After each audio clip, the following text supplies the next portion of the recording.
Jumping right into the podcast episode because no time is wasted here, we have Moses Kagan. Give you quick context to our guest here. $200 million assets under management, 100 plus buildings renovated, 1,000 plus units managed, co-founder Reconvene, annual real estate unconference, and Reseed emerging operating platform. How you doing today, Moses? I'm really great. Thank you. Amazing. Moses, I want to start with this post you have, and this is a little throwback to September 2011. I'm not sure if this is your very first post on your blog. Okay, I'm going to read a little bit of it and then we'll dive into it. It says here, I'm a real estate guy. It's in my blood. My great-grandfather Morris owned apartment blocks in the Bronx and a building in Manhattan. My grandfather Leonard owned commercial and multifamily in Rockland County, New York, and was also a broker. My parents owned several small apartment buildings in upstate. I grew up answering calls from prospective tenants and shoveling out buildings in snow days. My first memory of a hard day's work is of pulling weeds at 1 Washington Place in Troy, New York, a building my parents still own today. My first question, Moses, is this something that you were destined to do after working in investment banking? You felt it was in your heart to go into real estate, or is there something else here to the No, story? no. It No, was first of all, thank you for reading that. of I course, haven't thought about that blog post in a while.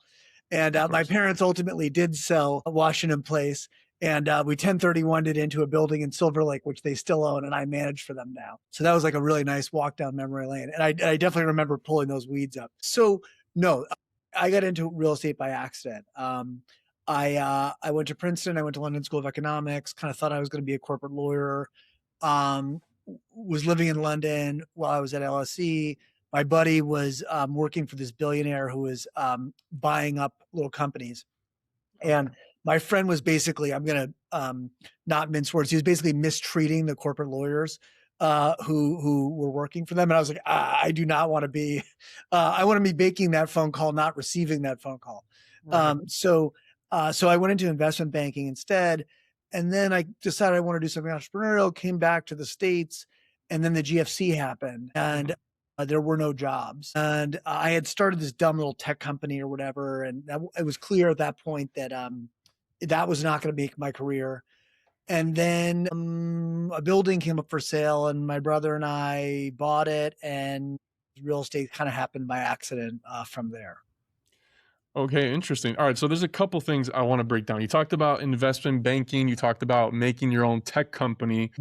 So the tech company was the first kind of push out of IB to say, okay, I need to try to figure something else out. What exactly was that company, the software business? So we were providing technology services to actors and casting directors. And so in one sense, it was a little bit ahead of its time because it was sort of like it was a SaaS business, right? Like we were providing free services to casting directors and in exchange getting leads and content that we could sell to actors. And the actors were giving us their credit cards and we were charging subscriptions.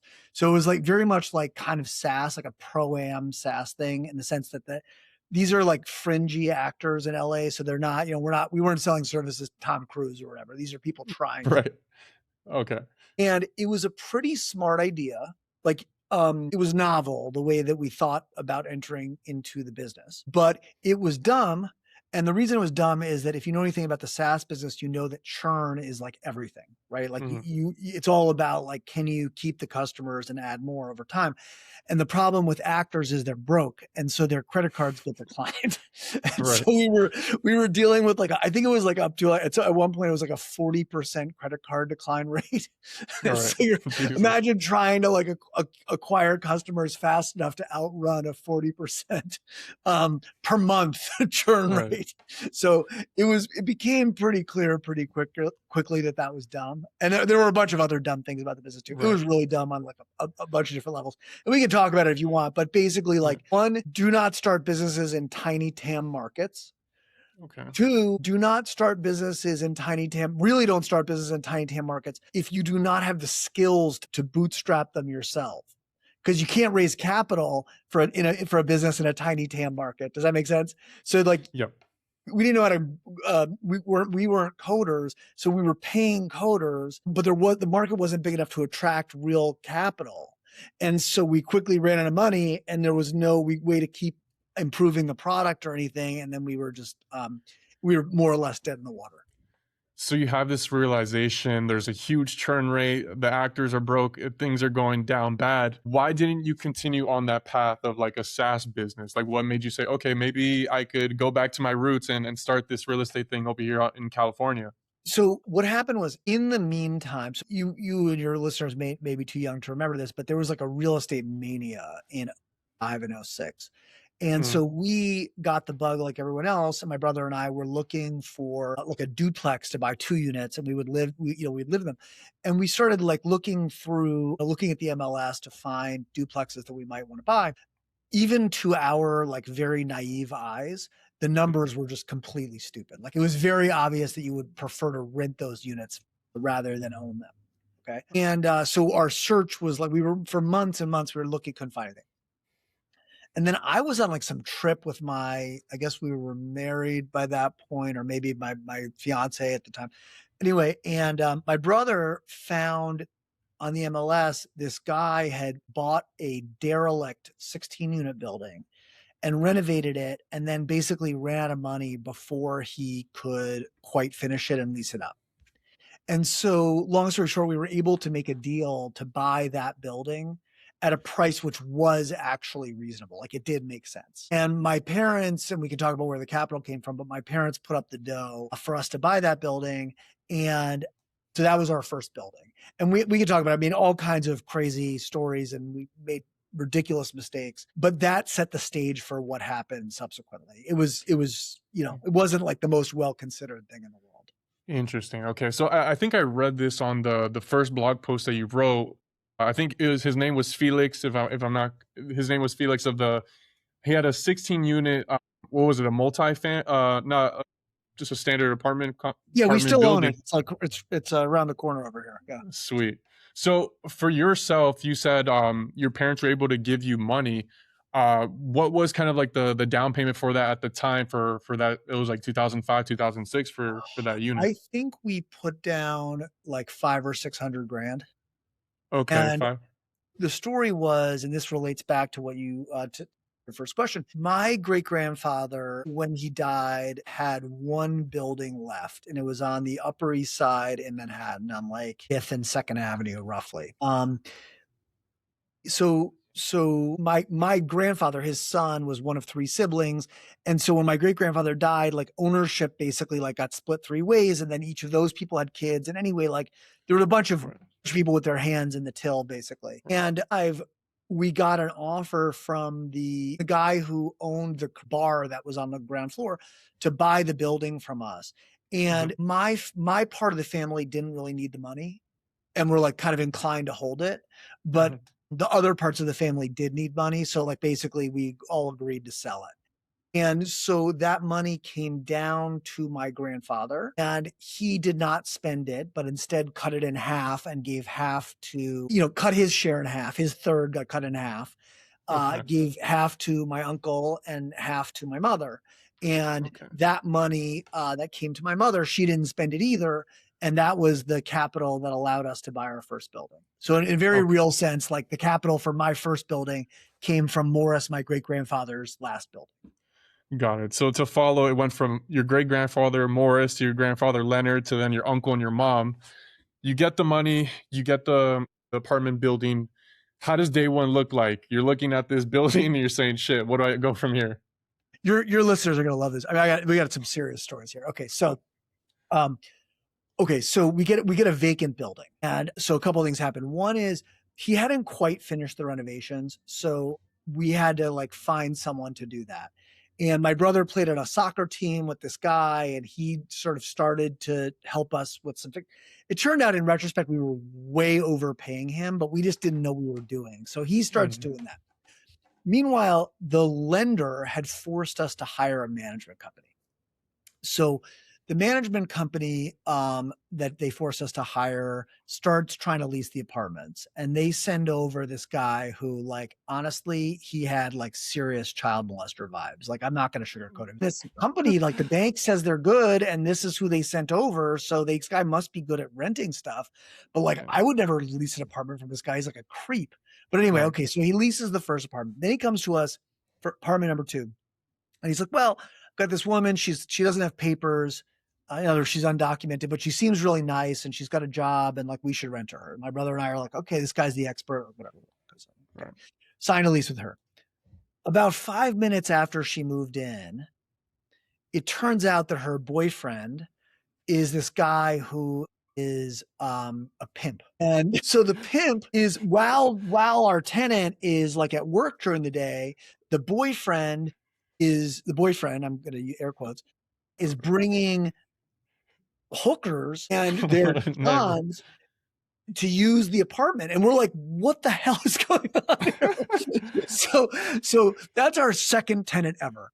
And it was kind of amazing. Eventually, when we realized what was going on, like I'm like, oh my God, we've got to evict this guy. Like my brother, who's like bigger than me and like forceful personality, was like, no, we're not evicted. Like why? So we make it a point. We go over and we see them, and the pimp is there, and the tenant is there. And my brother's just like, look, you guys gotta get the fuck out of here. Like we're not. Right. This isn't gonna work. And so they agreed. Mm-hmm. But then the pimp, we start finding like on the roof of the building, we start finding like empty beef stew cans. And it turns out that the guy is sleeping in the laundry room of the building. Oh, shot. And he's breaking in and we're changing the code to get in the door. And then we're welding the access to the, just like to try to get this guy. So 6 months or so, he disappears. And then later, the police caught him. He had put a ladder up to the building and he was trying to climb it. What a nightmare. And the police eventually arrested him, and that's when he disappeared. So that was our second tenant. So we keep trying to lease the building. I'm like, this is not working well. We got to move faster because we have 16 units that are vacant. We rented 2 of them. We lose 1. So we got 1 rented, and we got mortgage payment coming up. So there's this charity across the street. And it's a beautiful organization. They take care of pregnant teenagers. Mm-hmm. So it's like they do education and they give them a place to live, and then they have their kids and they give them and the kid the place to live. And it's like a really, honestly, like a wonderful organization. And I'm like, well, maybe they want to have, maybe they need more housing. Like maybe we can go over and basically do a master lease with them. They'll rent the whole building and we'll have solved our vacancy problem. So I go meet with them, and in fact, they are interested, and we make a deal where they're going to take 8 of the 16 units. So I'm like, great, like this is amazing. Huge. You guys, okay. Here's the problem. Okay. If you put 8 teenage mothers into a building, those teenage mothers are going to attract a certain kind of guy.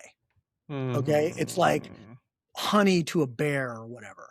Mm-hmm. And so we are like trying to lease the other 7 units to like, and we're just trying to, at this point we're going to handle the leasing. Like you're not sending the child molester anymore.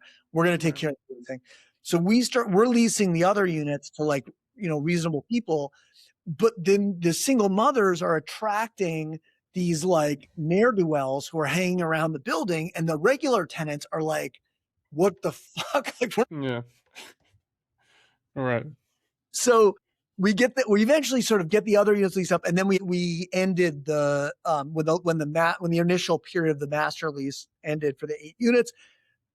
Those people left. The mothers moved out kind of like one by one, and we replaced them with normal tenants. And that was my experience with the first building. Wow. Yeah. So it sounds like you had a very rocky start. The bank. So why did the bank hire this Jeffrey Dahmer guy to manage the building? That's the part I'm not following. Well, the bank.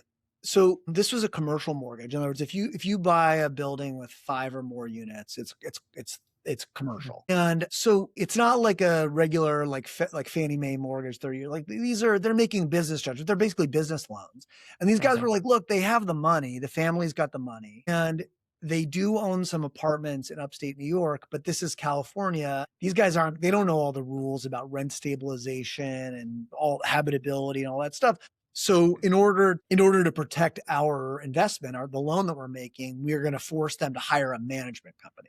Now, it just so happened that the management company that they decided to make us hire was like pretty incompetent. I don't remember even if they exist anymore or not. We got rid of them pretty quickly. Anyway, so it was that management company that had the weirdo as the leasing agent. I can't explain why they made that decision. And in hindsight, with that first deal, you talked about like these. You had some nightmare tenants. You had some pimps. You had a Grand Theft Auto video game happening in your apartment building. Is there something that you would have changed in hindsight to make it go smooth on that first deal, or is it just the nature of just actually getting started? You're gonna be fighting No, there's fires. all kinds of lessons I learned that we carried to this day. I mean, as you said in the intro, like I own a management company. We manage 100 and I don't know, what do we manage? Like 160 something buildings now. Um, and yeah, like our leasing agents are like normal, nice people who are really good at sales. Our leasing agents are normal, nice people who are good at sales and they're on commission. Um, I screen all the tenants personally for the whole portfolio. In other words, Okay. we're very careful about who we let into the buildings now. We would never do a master lease on a building because, um, unless the organization had incredibly good credit. And the reason is that because um, multifamily is good as an asset because instead of having one credit, like imagine you have like an office building all leased to one company. Okay, Mhm. that's great, except if the company goes out of business, bam, you have no, your building's vacant. What's Right. good about multifamily is that if you have a 16 unit building, you have 16 different credits. And even if something goes wrong with one or two of the people and you got to evict or they got to move out, like you haven't lost all your rent that's coming in, right? Right. But if you master lease, you're basically making your apartment building into that office building. Does that make sense? That makes Very sense. Yeah. stupid, but I just didn't understand that at the time. So anyway, whatever. I've learned a ton and a lot of like from that experience and about a million experiences after that, and that absolutely shaped my career. Yeah. And I completely understand what you're saying there. Thank you for that. And I guess like one of the main questions that I do have personally is, you have an insane amount of assets under management now. How are you able to scale like from going from almost one apartment building to what is it, 1,000, you said? Like how are you able to do that continuously? First of all,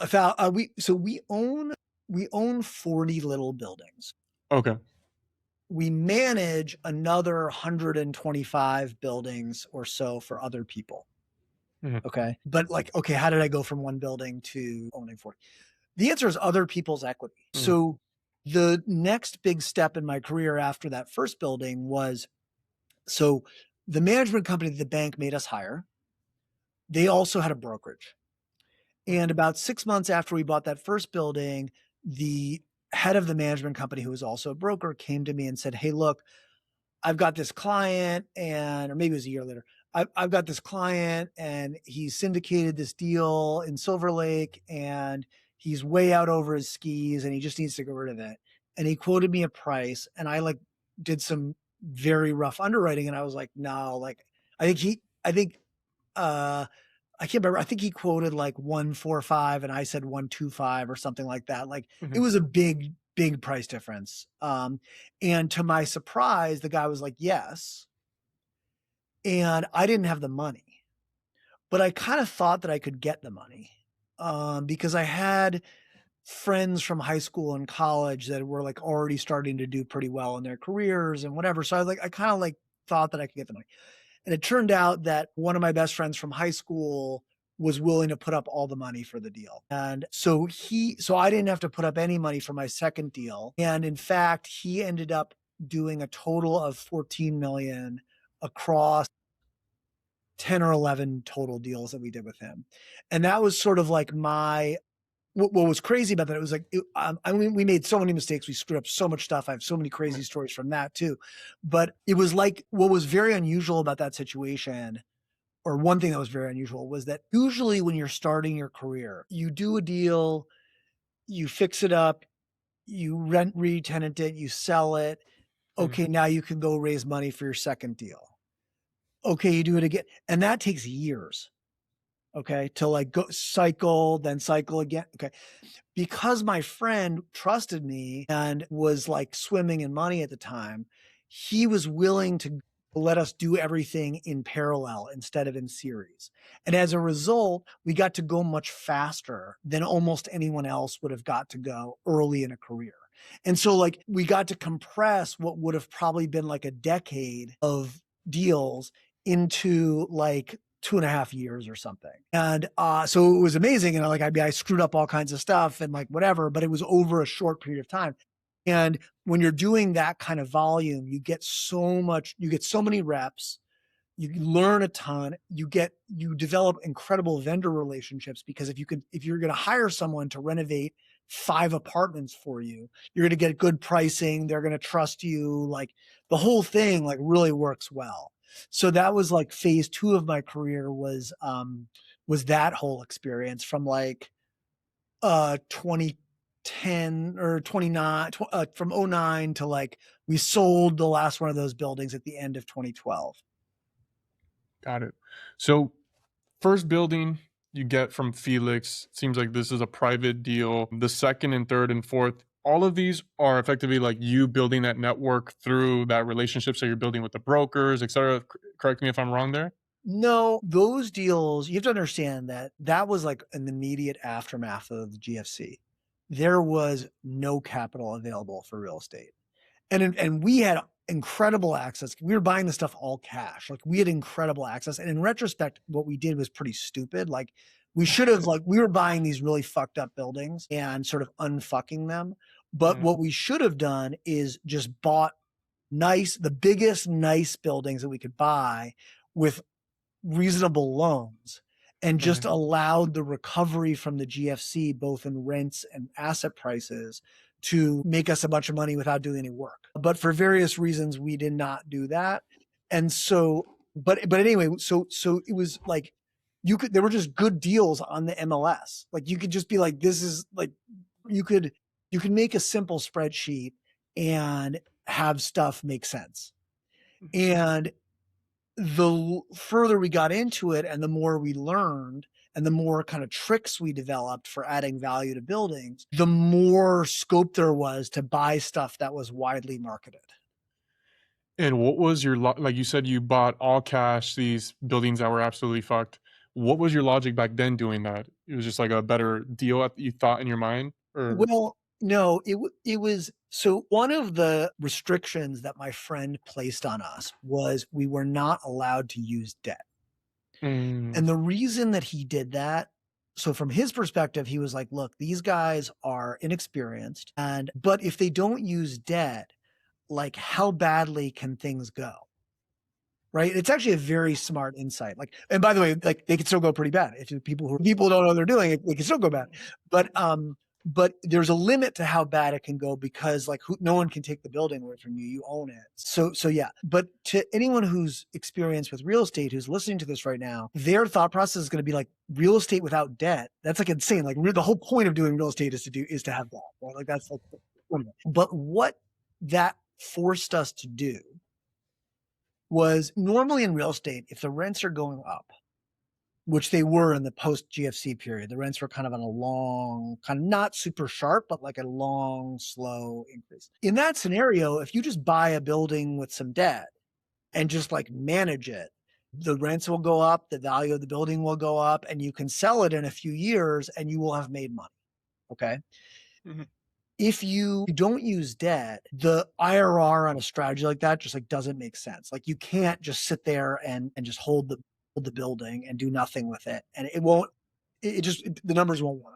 Furthermore, my friend was not doing this so that we could just like sit around and take the upside on his money. He was like, fuck that. Like the reason he was is because we were like actively doing stuff to add value to the building. So the question is, okay, what can you do to add value to buildings? And it turns out you can do all kinds of stuff. And because we weren't using debt, we were forced to learn how to add value. You know, you could fix the buildings up, rearrange them to fit more bedrooms in. You can rearrange them to add units, you know, on and on and on and on. And we were forced to kind of like figure out how to use every single lever of value creation in order to try to add value, because we were not allowed to use debt. And as a result, we developed kind of like a playbook, right? Like 20 different moves. I'll give you one example. Okay. Los Angeles was built with kind of like a pretty suburban zoning code. Okay. In other words, every building has like a front yard, or almost every building has like a front yard, and it has little narrow side yards, and it has a backyard. These are called setbacks, right? And that made sense when the land was really cheap and you were just like building like what was effectively a suburban city. But as the rents in these areas rose and you're trying to like wring every last dollar out of the property, Mhm. it's fucking crazy to just let a front yard just sit there. You paid for that land, Right. right? So Yeah. okay, so you fence off the yard, okay, the front yard. Mhm. Maybe you cut it in two, okay, and you replace the windows in the front of the building on the ground floor that are looking out on that front yard with sliding glass doors, Mhm. and then you allocate the space in the front yard that you've now privacy fenced to those adjacent, contiguous ground floor units as private outdoor space. And because the weather's nice in Los Angeles, people like that's awesome. Like a private front Mhm. yard that's like privacy fenced so that you can sunbathe there or have a barbecue or whatever. Like people will pay for that. It turns out that they'll pay like at the time like $100 or a couple $100 a month for that private space, right? And Right. so that became a move. Now that move is not relevant to every building. Like some buildings don't have private yards, or some buildings don't have apartments that make sense to do that with, but like many of them do. And if you have 20 of those insights, then and you have this playbook, then every time a building comes on the market, you can kind of look at it and maybe 5 of them will work, maybe 10 of them will work or whatever. But each one of those things adds $100 or a couple $100 in rent. And that's how you get to an appropriate, like a yield that makes sense and allows you to buy the building.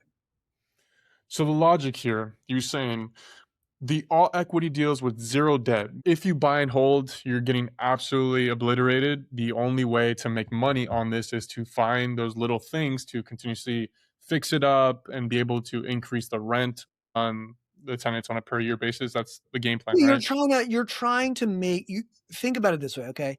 You're buying this like raw material, which is a building, okay? Mhm. And the price that you're buying that, at least in LA, um, pretty quickly, even by 2010, 2011, the yields that you could get just by buying a building and doing nothing to it were not that exciting. Like it would be fine if you had your own money, and indeed, we ultimately ended up building a brokerage to help other people buy stuff. And like, Mhm. if it was your own money, it actually did make sense to just buy these things and hold them. But if you were trying to be a professional money manager, like a professional real estate operator using other people's money, then like the whole point is that you have to generate returns that are in excess of whatever someone could generate just by buying the building themselves. Otherwise, what's the point of your existence, right? Mhm. Like Right. if you don't do better, much better than what someone can do by just by buying it themselves, then why do you exist? Right. Right. So like by definition, you as a professional real estate operator need to be generating premium returns. So the question becomes, okay, well, how do you do that? And particularly, how do you do that if you don't have leverage? And the answer is you got to like look at these buildings as raw material and figure out what you can change about them in order to drive up the rents you can achieve relative to the price that you're paying to buy and renovate the building. And my follow-up question to that is in terms of the timing. I was speaking to a VC guy on Wednesday, Sheil, and he said that when he started around 2012, it was like a very prime time for VC, and now he says it's much harder. Is it the same thing with real estate in your case? Did you get in at a good time, or is it still something that in 2026 someone can start today and still make something out of it? Look, I'll tell you something. When I got started, I looked back at these guys who had got started like in the late 90s or mid 90s. And I was like, I missed it. That was the greatest time to buy real estate. Okay. Correct. And then, but I was like, but I'm going to start anyway. And I started. And now people are like, well, you got in at a great time to buy real estate. The answer is it's always getting more competitive. That's just what it is. Like the asset class. I mean, until the mid 90s, even until until the early 2000s, it was a very different business. There was much more profit available because the asset class had not institutionalized yet. So there were like Wall Street hadn't really discovered real estate for the most part. So like there were these insane deals. These families were buying 10 caps and like just because they were like, all these families were not afraid of real estate and Wall Street was. And so there wasn't that much capital chasing the deals. So the price was lower relative to the rents and you could just buy amazing stuff. And people got really, really rich. So it re-rated, I guess, maybe in the early 2000s. And so it's structurally more challenging. But like, we got started 10 years after that or whatever it was. And like, you figured out. What I will say is the strategies that we used and the market that we were in may or may not work. You know what I mean? Like, you can't just like necessarily like copy what used to work, but there are always opportunities. It's just like a huge fragmented market. So like, there's always something to do. You just have to find it. Got it. And then to that point, right, about like the capital piece, maybe someone's gonna listen in and be like, "Oh, I don't know anyone that has like $14 million, whatever." Like, when you started the blog in 2011, was there some sort of a play here to say I need to grow my network to get better opportunity for equity and deals, or what was your take on that blog? Yeah. So here's what happened in 2011. My friend was like, by the end of 2012, I want you to sell everything. Oh, And shit. so I was like, shit, like, okay, I don't know how to raise any more. I don't know how to raise money because I don't know anyone else who's got 14 million bucks to give me. And I'm going to be off like, I call it the dole, like like I'm going to be off his like payroll basically Right. at the end of 2012. So I better get my ass in gear. And so what I did was, but I was like, but I don't know anyone. I didn't grow up in LA. So I wasn't like, I didn't go to school with these people. I don't play golf. I wasn't in a country club. My parents are like, my dad was a art professor. My mom worked in New York State government. Like we're just not like, so I didn't have that network really here.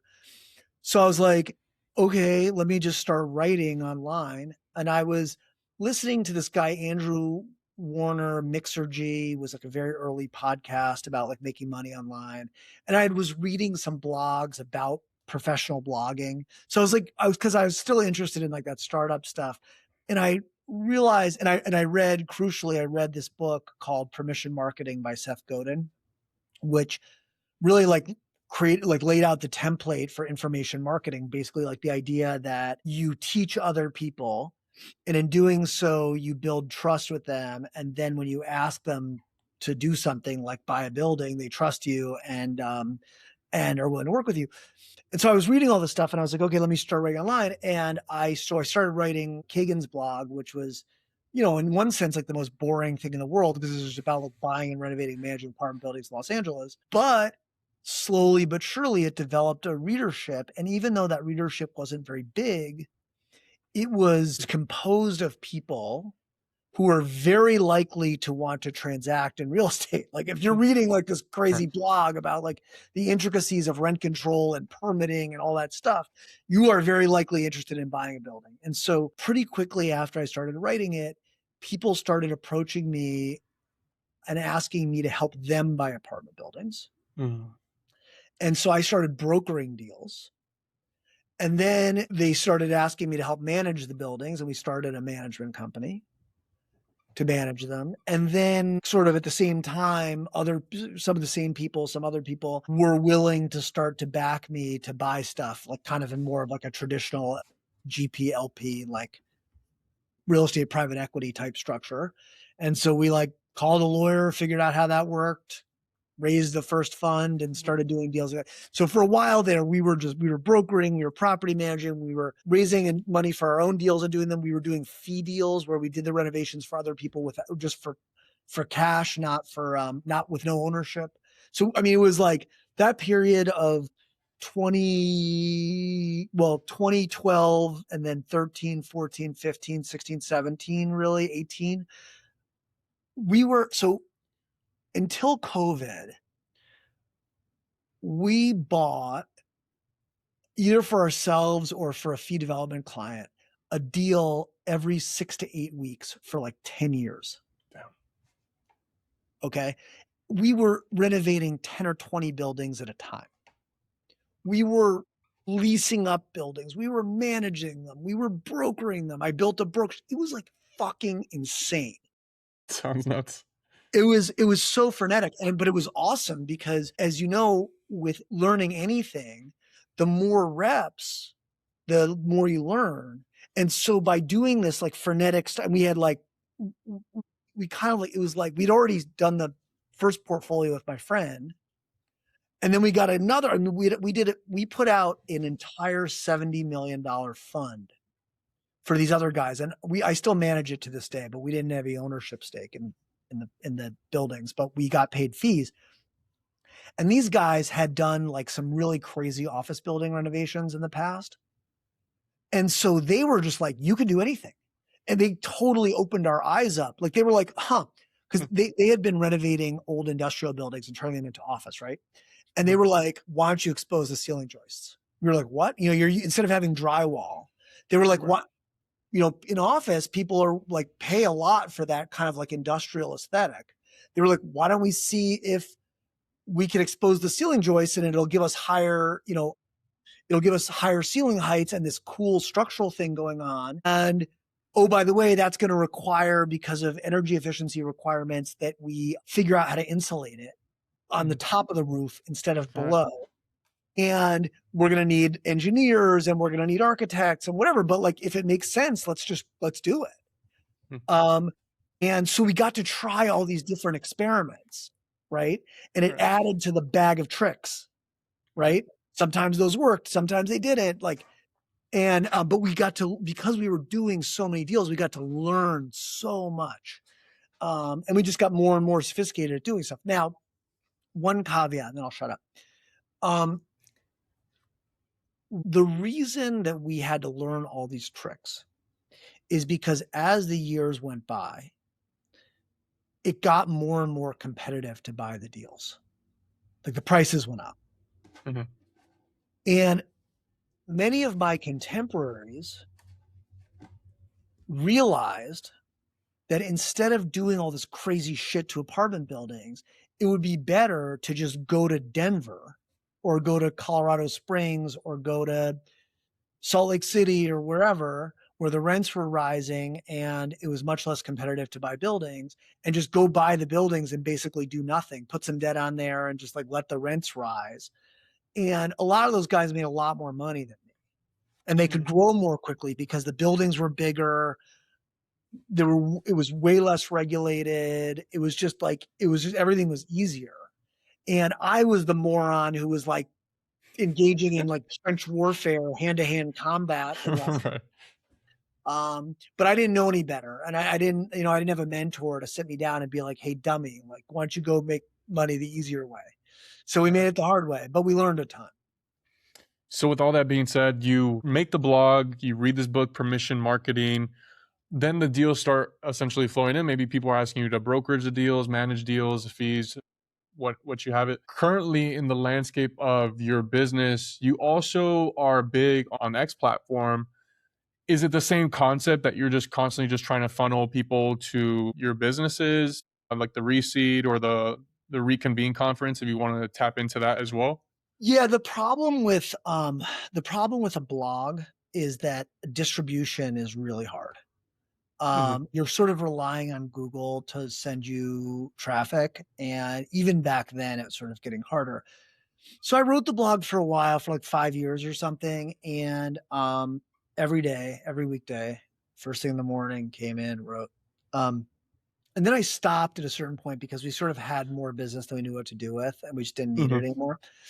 And then in 2019, a guy who I met through the blog, who remains a really close friend of mine, actually he's getting married this summer, I'm excited for him, introduced me to Finance Twitter. And it's kind of gone away now because of changes to the algorithm, but Finance Twitter was this amazing conversation that was going on amongst public markets investors, small scale private equity guys, a bunch of VCs. and there were very, very few people talking about real estate. There was a small group, but it wasn't, the conversation was, it wasn't like what was on my blog. And I was like, let me just see if I start writing the way that I wrote on my blog, if it will work. And like, I remember starting to write and it was like, bam, like it immediately started to work. Like you could just see. I remember talking to my mother-in-law because she was visiting and I was like, look at this. Like I have 5,000 followers. I was like, wow. And the beauty of Twitter back then, and it's still the case to some extent now, although not to the same extent, is social media has built-in distribution. So the downside is that you don't own the audience. Like tomorrow, if Elon decides he hates me, like he can just get rid of my Twitter audience, right? Whereas on the blog, like I own it, right? But the trade is you don't own your platform, right? But they give you a shitload of free distribution. Okay. And so the game, and I didn't understand it. I mean, I did. The truth is I did understand it and I was lazy and I should have done this earlier, but the game on social media, and everyone should listen to this, whatever you're doing. The game is they give you the free distribution, right? You should exploit them for all that it's worth. In other words, you're giving them content for free. Okay. They're giving you distribution, but they own the platform. So your job is to give them the content and take the distribution and then try like hell to get people to give you permission to contact them off the platform. So join your mailing list, give me your cell phone number, whatever it is. You want the ability to be able to reach them off platform. So the larger you grow your mailing list or your email list, your text list, whatever it is, the less vulnerable you are to the social platform switching off your access to your distribution. No, that's a valid point. I mean, to your point too, I started my email letter like 4 years ago, and I wasn't on Twitter, and it was a very slow and subtle growth. And then recently, probably like 4 or 5 months ago, I started taking Twitter more seriously, and I've definitely seen the gains of that being top of funnel going into my email list. To touch upon one thing though, you said that the algorithm on X platform changed. Did it change for the worse? Like what happened exactly?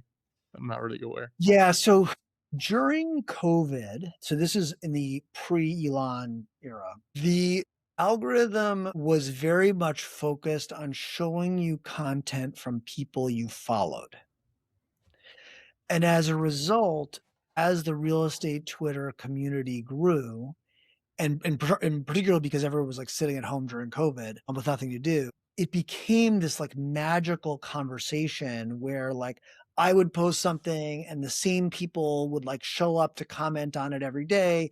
And then I would see the stuff they wrote. I would comment on their pieces and it like, and everyone was doing that. And it became this like incredible community with like so much information and wisdom and ideas and sort of percolating through it. What screwed that up was TikTok. And the insight on TikTok was that rather than showing you content from people who you follow, TikTok uses a personalized algorithm to show you content from anyone that it thinks you will like. Okay. And that was amazing. It's amazing. That's why people can go viral on TikTok they don't have to have any followers. But if they make something good, TikTok shows it to a few people. If those people like it, it shows it to a bunch more people. If those people like it, and you can get a million people to see it, even if you had no followers to start with. Okay. And that became very addictive. And then all of the other social platforms, to one extent or another, basically copied TikTok. Okay. And as a result, the feed on X is now much more like the algorithm deciding what you, Gabriel, will like to see, and not so much from your followers, from the people you follow. And as the result of that was sort of to dissolve that very thick network that existed before, when the content was primarily from your follower graph, or your following graph. And as a result, like the community, like now I can post something And instead of being pretty confident that all of my followers will see that content every day, now it's like if I post a random thing that's like kind of, about real estate, maybe 20,000 people will see it instead of the like 190,000 people who follow me. And there, as a result, the community has kind of broken down. That makes sense. I mean, just an example as well. I remember like when Instagram, when it first came out, I would just follow my 20 friends and that's all I saw. That was the only post I would pretty much look at. And now all of a sudden it's just like television. Just you could keep scrolling for hours, different people 24/7. So I understand that piece. Now, Moses, I want to leave off with this question here. Someone in my audience right now is going to watch this, maybe just like yourself, they're going to get started. They're smart, they're hungry, they have no connections, no capital. What is that one move you would tell that person to make right now? Build an audience. Build an audience. And what I would do is I would pick out a field that you're interested in. I've made this suggestion to a bunch of people and very few people have followed it, but it will for sure work. So take notes. Okay. Pick a field, right? Whatever you're interested in, real estate, private equity, whatever, running veterinary clinics. It doesn't really matter. First, you got to be reading as much as you possibly can about the field. Like read online, follow people who are experts in the field on social media, read books, read the journals, whatever you got to do. Okay. Listen to podcasts. Then you make a list of the most interesting people in the field. And then like the top of the list might be like Elon Musk, right? If you're thinking about like tech. Okay. And then you get down to the next level, okay, all the way down. Okay. And what you do is you start a little podcast. Okay. And you reach out to these people and you can start at the lowest possible level of the person who will answer your email. And just write them a really thoughtful cold email. Say, I'm just starting out. I want to learn about the field. I'm helping other people like me learn about the field. Can I interview you? Mm-hmm. Okay. You interview them. You prepare. You ask really thoughtful questions. You have the audio transcribed. And then you post it on a website with the recording and a transcript. And you post clips on social media, and on the website and on social media, you're constantly soliciting people's email addresses. So you're building your list. Okay. Mm-hmm. And over time, what you're doing is as you interview one person, then you can send the video from that interview to the next person. Say, hey, look, this is an example of my pod. Would you come on? And you ladder your way up to more and more interesting guests, right?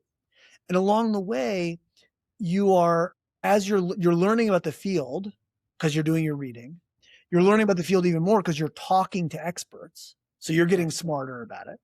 You're getting to build relationships with them. I mean, you get to spend an hour talking to someone who's amazing in the field. Like if you do that for 52 weeks, you'll have relationships with 52 experts in the field. Like, so you're making a relationship with all these people and you're building this mailing list of people and therefore your own brand in the field. For sure, interesting opportunities will come from that. Whether it's like you eventually get in a position where you're so well known that you can raise a fund to do what you want to do, or you'll get job offers, or your audience will become big enough and you can monetize it and you don't ever have to get a kind of a job. You just become like an expert in the field, that like a media personality is an expert in the field. Like this will for sure work. And all you need to do is pick a niche, and don't pick like tech, like niche down till there's no one else. Because even the smallest niche, like one of the beauties of the internet is like even the smallest niche, there are thousands of people who are interested in that niche. And so if you become like the most well-known person in that niche, then you will for sure have opportunities that will come from it. Dude, Moses, this was a freaking absolute banger of an episode. I hope people listen in. I hope people take notes. I hope people take action. For people that want to follow you, where can they find your blog? Tell me about your stuff. Plug it in. Yeah, I mean, the best thing to do is join my mailing list.